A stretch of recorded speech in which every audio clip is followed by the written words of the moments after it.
It is 11:13 a.m. on Wednesday, May 20th, 2026. Right now, at the Great Hall of the People in Beijing, Vladimir Putin is sitting across from Xi Jinping. He arrived yesterday.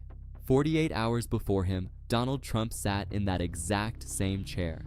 Two sworn enemies, one host. 48 hours apart, same capital, same hall, same table. Every analyst on every network is calling this China playing both sides. They're wrong. And what they're missing is the most important strategic story of 2026. Because Xi Jinping is not playing both sides, he already won. Here's what nobody is saying out loud. Playing both sides implies risk, the risk of choosing wrong. It implies a tightrope, one wrong step away from falling. But look at what actually happened this week. Trump flew to Beijing on May 14th. He left 4 days later.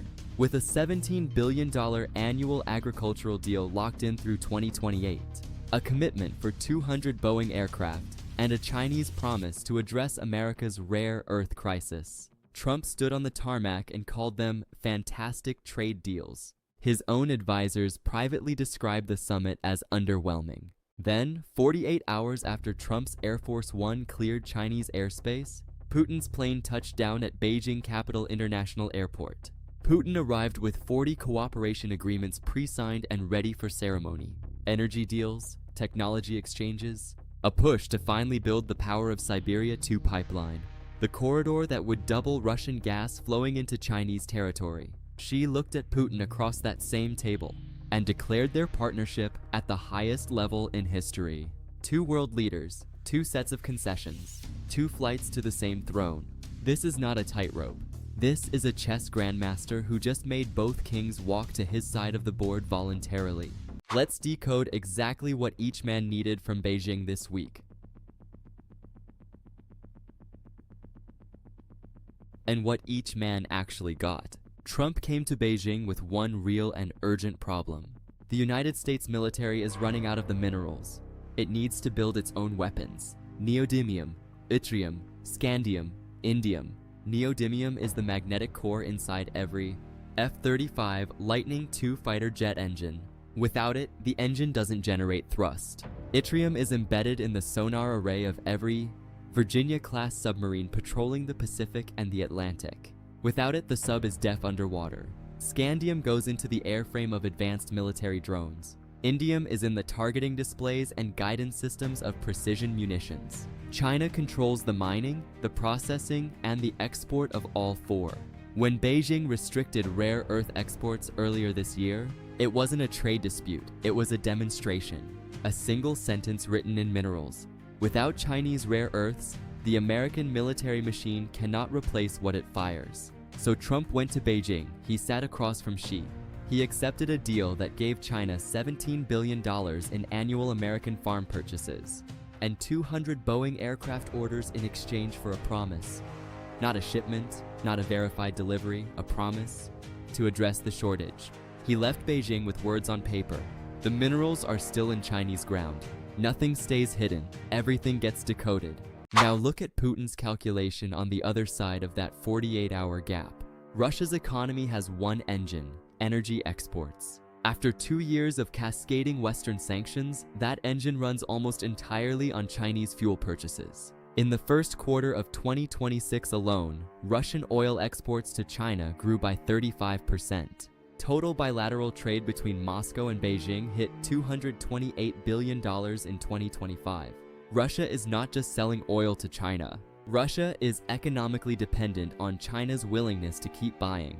Putin flew to Beijing to secure that lifeline, to lock in Power of Siberia 2, to sign those 40 cooperation agreements and return to Moscow, with the reassurance that China's market would remain open regardless of what Washington demanded. He got the agreements. Regardless of what Washington demanded, he got the agreements. He got the warm words. He got Xi calling their friendship the highest in history.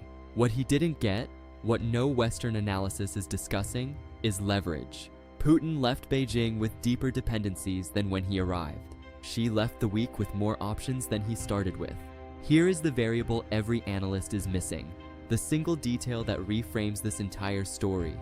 Xi Jinping does not need Russian oil. China holds energy contracts with Saudi Arabia, Iraq, the United Arab Emirates, Angola, and Brazil. Russia is one supplier among many, but she keeps buying Russian oil anyway. More of it every quarter. Why? Because every barrel that Putin sells to China at discounted wartime prices is a barrel that does not flow through channels NATO can monitor, intercept, or sanction.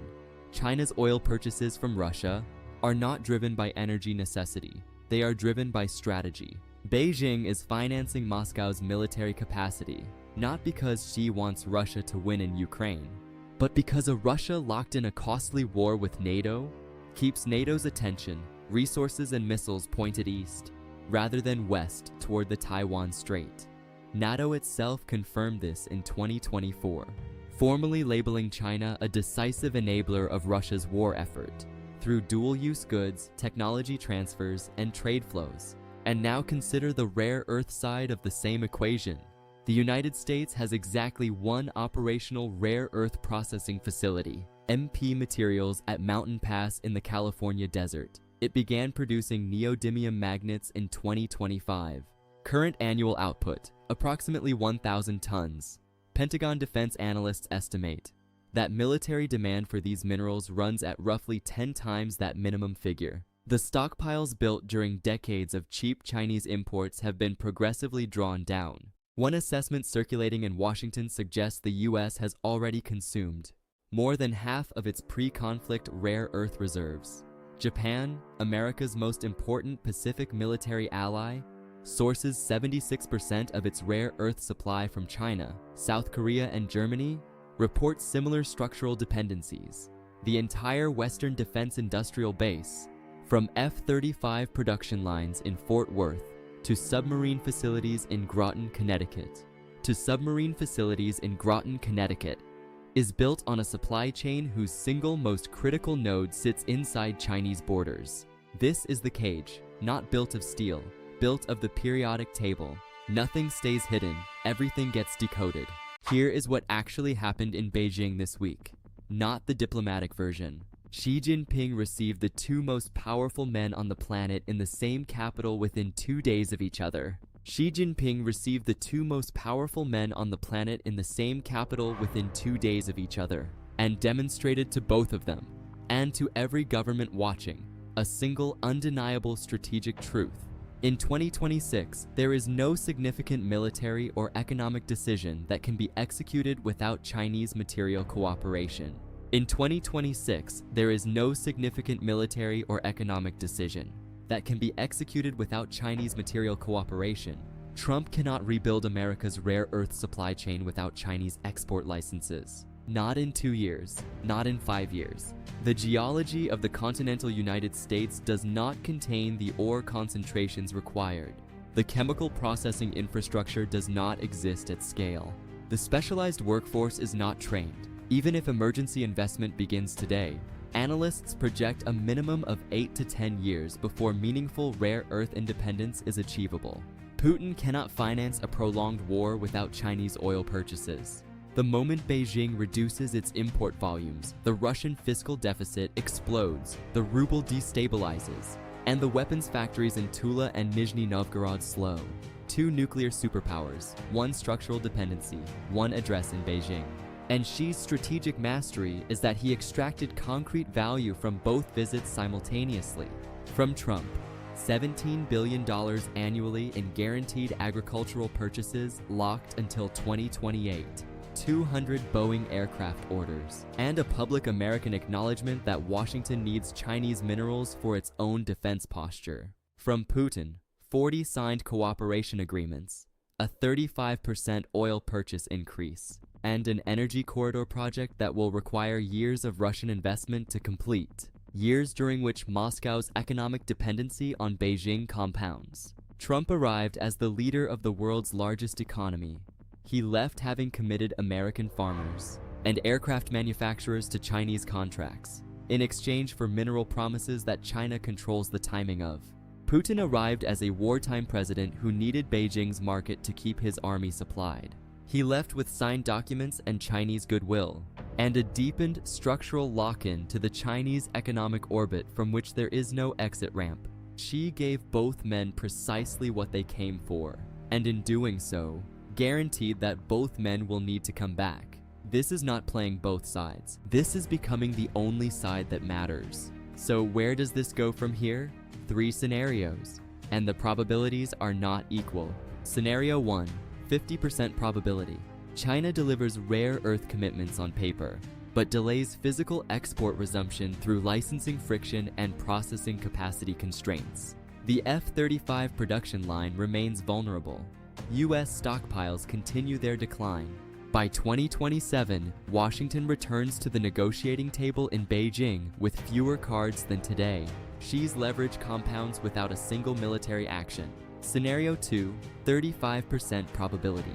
NATO responds with emergency critical mineral legislation.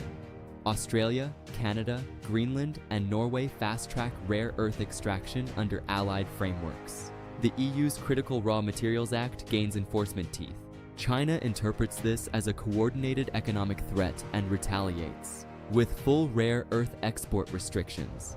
Global supply chains for advanced technology fracture. Global supply chains for advanced technology fracture. The price of every Western precision weapon, every semiconductor, every electric vehicle spikes simultaneously. An economic Cold War begins. Scenario 3, 15% probability. Already scheduled, produces a genuine rare earth supply diversification framework. Beijing calculates that the long-term costs of economic decoupling outweigh the short-term value of mineral leverage. A partial rebalancing begins. America's one mine gets company. The cage does not disappear, but the bars move wider. In all 3 scenarios, one fact holds constant. Xi Jinping enters the second half of 2026 as the single most strategically positioned leader on the planet.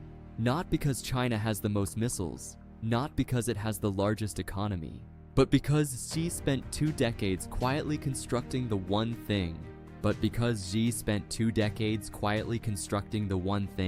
Neither Washington nor Moscow can manufacture without him. The trap was economic. And this week in Beijing, both Trump and Putin walked into it wearing smiles. The question is no longer whether China is a superpower.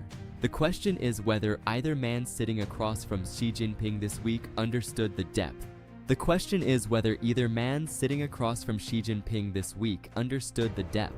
Over the past 6 days, the evidence suggests the answer is no. The trap was never military. Subscribe. Nothing stays hidden. Everything gets decoded.